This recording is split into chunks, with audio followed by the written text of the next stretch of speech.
直到越来越多的同学被这一幕吸引，围拢了过来，有人低声议论，他是不是得罪了林哥？之前也没见林哥为难他啊，这是怎么了？面对这些议论，我依旧面无表情，发球角度越发刁钻，直到宋之韵为了接我的一个球，踉跄着摔倒在地上，手臂也蹭破了皮，他挣扎着试图从地上站起，那份不屈与坚韧令人动容。周围的人群原本只是冷漠的旁观这一幕热闹，直到洛婷出现，他径直扶起宋之韵，冷冷地看向我。江林哥，我来当守门员，有什么你冲我来。洛婷是学校足球队队长，我们进不了一个球，还被他精准的发球连连击中身体，显然他是帮宋之韵讨回公道来了。他对我没半分手软，直到最后一球，他目光犀利瞪着我，那球带着劲力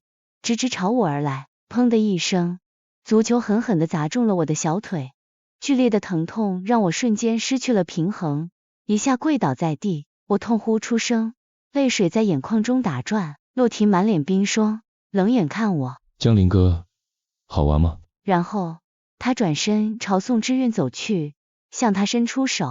我陪你去医务室。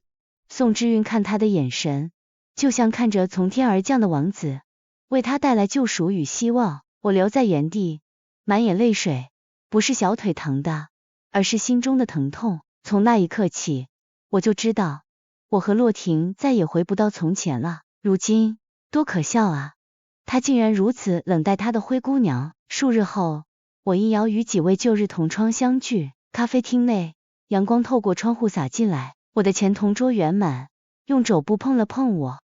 江林哥，你心里对洛婷还有没有那么一丝念头？我听了这话，惊得手里的勺子差点没拿稳。一点都没有，别乱说啊，我恨不得跟他隔开一条银河。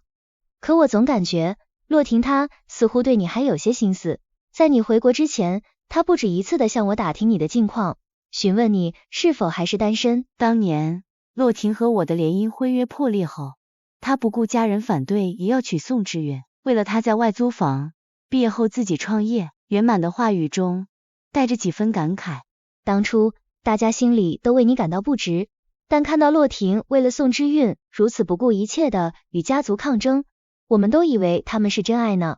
后来洛家经过长时间的僵持，最终还是选择了妥协，默认了洛婷与宋之韵的婚事。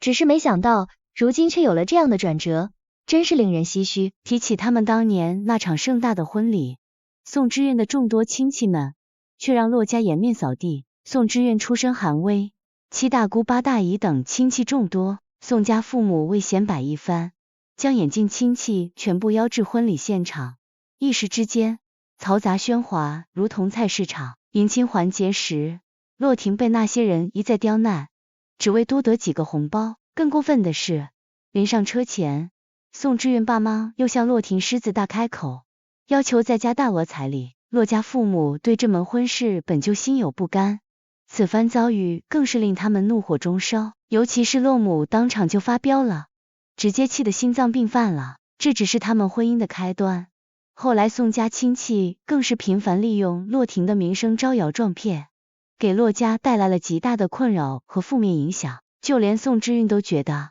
既然她嫁给洛婷，那就是一家人，办这些事情理所应当。洛婷隐忍到如今，他们之间的情分几乎已经消耗殆尽。我脑海中突然浮现出洛婷对我说她为何倾心于宋之韵的画面。江林哥，你自幼生活在盛景之中，仿佛世界为你铺就了一条金色大道。但宋之韵，她一无所有，她只有我可以依靠。她生活在尘埃中，顽强地绽放出属于自己的光芒，那光芒耀眼而独特。她的话语至今回响在我耳畔，然而那份曾经的欣赏与倾慕却已逐渐消散，是他的光芒不再触动他的心弦，可笑至极。我打断了正欲继续说下去的圆满，语气中带着一丝疏离。他们的事情我并不想参与，也没有兴趣知道，以后请别再在我面前提起他。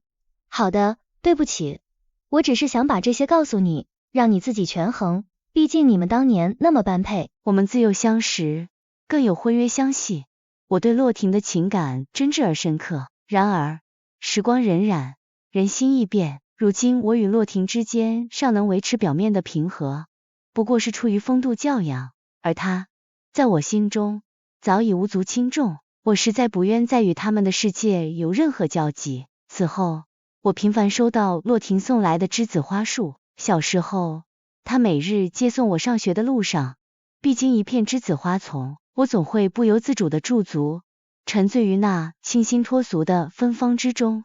那时，她温柔地说：既然你这么喜欢，将来我在家里为你种满栀子花。我们相视而笑，那份默契与温情，无需多言。我让经纪人将花一一退回，并直接打电话给他。洛婷，你结婚了，你这样向其他女性赠送花束好吗？你妻子知道吗？他在那头轻笑了。不过老友间的情谊，你想多了。他话锋一转，关切地询问：这些年你在国外过得如何？怎么没有找个男朋友？我毫不客气地打断了他的关心。洛婷，你是不是忘了你现在的身份？我过得好不好，有没有男朋友，不关你的事。他喟叹一声，似乎在为过去的种种感到懊悔。林哥，对于过去，我始终心怀歉疚。我不仅对不起你，更对不起我们之间从小一起长大的情谊。我常常在想，如果当初与我步入婚姻殿堂的人是你，我们的生活又会是怎样一番景象？我并未接茬，而是冷言提醒他：洛婷，当初可是你口口声声说的，宋之韵一无所有，只有你可以依靠，你可不要让她失望。再次见面是在洛家祖母的长寿宴上。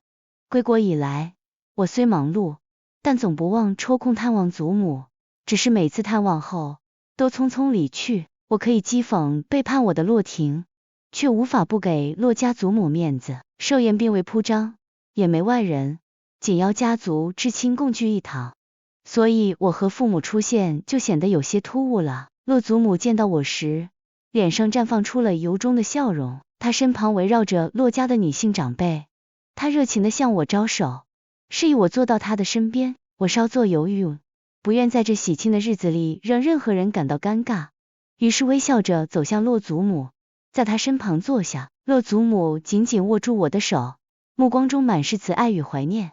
她仔细地打量着我，眼中竟泛起了泪光。这孩子从小就是个美人胚子，如今更是出落得亭亭玉立，才华横溢。你主演的每一部影视剧，我都一集不落地看完了。当初是我们洛婷没有福分。周围的人闻言，纷纷附和着洛母的话，对我赞不绝口。随后，洛婷和宋之韵也一起回来了。洛婷似乎对我和父母的出现有所预料，只是淡然点头以示问候。一旁的宋之韵目光触及我时，脸色骤变，苍白中透着几分失魂落魄。她勉强挤出一丝笑容，向洛家祖母致以祝福：祖母，愿您福如东海，寿比南山。洛家祖母轻轻点头回应。洛家父母对宋之韵的态度显得尤为冷淡，几乎未语目光，面容冰冷，空气中弥漫着不言而喻的疏离感。洛家祖母温柔地拉起我的手，引领我走向餐桌旁，慈爱地说：林哥，来，坐祖母这边。餐桌上，一道道精心准备的菜肴映入眼帘，皆是我儿时最爱的佳肴。洛母与洛家祖母轮番为我夹菜。林哥，这些都是阿姨特意为你准备的，看看合不合口味。林哥，尝尝这个，我记得是你小时候最爱吃的。宋之韵面色白了白，起身轻举酒杯。祖母，我敬您一杯。他起身举杯，刚好撞上佣人上菜，汤水瞬间溅在他衣裙上，他一个趔趄，酒杯坠落，砰的重重砸落在桌面，伴随着清脆的碎裂声，连同旁边的菜碗一并遭殃，餐桌上一片狼藉。他连连道歉，声音中带着一丝颤抖：真是不好意思，我马上清理。这一幕让洛父洛母的脸色瞬间阴沉下来，洛家祖母原本愉悦的寿宴氛围也被彻底打破。洛婷见状，终于按捺不住心中的不满，重重的将筷子拍在桌上，严厉的呵斥道：宋之韵，够了。洛母更是气得胸口起伏不定，她愤怒地扔下筷子，语气中满是无奈与失望。我真是做了什么孽，娶这么个儿媳妇进门。他以手掩面，泪水在指缝间滑落。林哥，你瞧瞧，如果当初洛婷娶了你，哪会有这些事？你是不知道这些年我们是怎么过来的。餐厅内气氛凝重的仿佛连呼吸声都能清晰可闻，所有人的目光不约而同的聚焦在我身上，就连洛婷也投来了复杂的眼神。对于洛母这番话，她竟未有任何反驳，只是静静的望着我，似乎在等待我的回应。宋之韵目睹这一幕，眼中满是失落与难堪，她眼泛泪光，匆匆逃离了现场。我父亲冷哼一声，面色不善。当初执意要退婚的是你们，如今说这番话的也是你们。我们家林哥自小也是我们捧在手心的，不是谁召之即来，挥之即去。我缓缓放下筷子，举止从容。祖母，感谢您邀请我们参加您的寿宴，这份心意我深感温暖。您一直是我最敬爱的长辈，即便我与洛婷无缘，您在我心中的地位依旧不变。我这次回来并非孤身一人，我已有男友，考虑到我的公众身份，我们一直保持低调。近日在座的都是亲戚，所以我也就没什么好隐瞒的了。改日我同他一起来看祖母。此言一出，全场寂静，洛父洛母面露尴尬，一时语塞。洛婷望着我，眼神中情绪复杂。片刻后，他勉强挤出一丝苦笑，自嘲道：恭喜。至此，与洛家的种种纠葛也算是告一段落了。后来，在我电影庆功宴上，再次遇见宋之韵，洛氏集团是合作方，洛婷身边的助手，五官气质却莫名有几分与我相似。引人遐想，听说宋之韵和洛婷在闹离婚，闹得很不好看，就连这样的场合，洛婷带着那个女人出席，都不愿跟她并肩而行，更显关系微妙。宋之韵走到我身边，咬牙切齿地说：江林哥，你赢了，你很开心吧？这么多年过去了，我还是输给了你。我淡然以对。我对洛婷真心爱慕过，却也真的放下了。没有一个男人值得让我委屈自己，我拿得起，放得下。他看着我笑起来，笑的眼中闪烁着泪光。他不爱我了，他一定要跟我离婚，为什么？我历经风雨才走到一起，怎么就能说不爱就不爱了呢？我没有你们那样的显赫家世，所有人都觉得我是个小丑，嘲笑我的出身，但这就是真实的我。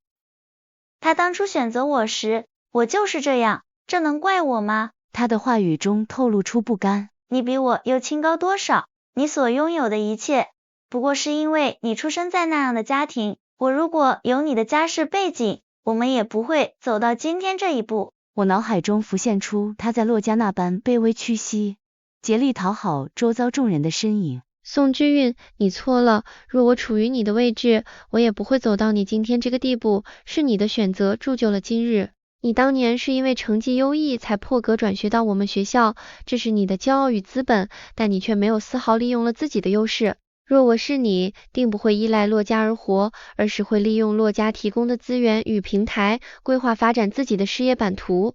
谈及出身，你虽无我之背景，但婚姻应是相互成就，而非单方面依附。你嫁入洛家后，本应借此机会提升自我，无论是学习社交礼仪，增强人际交往能力，还是提升个人品味与审美。可几年过去，我未见你有丝毫成长。再者，你最是不该纵容家人对洛家无度索取，你和你的整个七大姑八大姨全都靠着洛家，试问你又何曾为洛家带来价值？无论是情感上的慰藉、社交场合的助力，还是实质性的利益贡献，所以你指望洛家尊重你什么？宋之韵闻言，泪水再次滑落，他哽咽着问：若是我能改变这一切，他会不会就不跟我离婚了？我望着他，轻轻摇了摇头，暗叹他已深陷迷途，难以自拔。假若我处于你的位置，我会选择主动与洛婷提出离婚。你们之间有婚前协议，或许洛家见你如此识大体，懂进退，心中会有所愧疚，从而给予你更多的补偿。他听后，却只是摇头苦笑，泪水与笑容交织在一起。不，我和洛婷之间还有挽回的余地，毕竟我们共同经历了那么多。说完，他神色恍惚的转身，步伐匆匆，显然是急于去挽救这段岌岌可危的婚姻了。而这时，我的经纪人从身后走来，对我说道：听说她老公外面有了个晚晚泪亲，我还担心他会来找你的麻烦呢。我淡然一笑，过往云烟，我已释怀。我看着他逐渐消失的背影，忍不住摇了摇头。此时的我，只是对宋之韵的境遇感到有些惋惜。他曾将洛婷视为改变自己命运的唯一契机，并紧紧抓住了这个机会，也成功嫁入了洛家。可他却忽略了最重要的一点，真正的筹码应是持续不懈的投资于自己，让自己变得更加优秀强大。他自以为选择了一个富有的男人，就能依靠起一生，却未曾想过，在这个瞬息万变的世界里，唯有自强才是自己最坚实的依靠。宋之韵将当前的困境全部归咎于自己的家庭背景，其实他最大的错误就是将全身心都放在一个男人身上。后来，我听闻在洛家那场漫长的离婚风波中，宋之韵始终坚守，不愿轻易放手，终至双方争执频起，彼此颜面尽失，成为了圈内人茶余饭后的谈资与笑柄。而我与男友订婚时，洛婷也来了，她身边的女助理竟然是与我有几分相似的女子。听说他们二人家世相当，对方更在商海中为他提供了诸多助力，二人并肩而立，却是郎才女貌，门当户对。宾客们围绕着洛婷，笑语盈盈，送上最真挚的祝福，场面和谐融洽，再也没有人提及那些令人尴尬的过往。宋之韵的名字就仿佛被一阵风轻轻吹散，在我们这个圈子里彻底淡去。衣香鬓影，优雅得体，未婚夫走过来，将手搭在我的肩上，亲昵地问：听说你跟洛婷小时候还有过婚约？我回眸一笑，都是过去的事了，人生短暂，没有必要将有限的时间和精力浪费在不值得的人身上。有些人不过是生命长河中浮光掠影而已，没什么值得留恋的。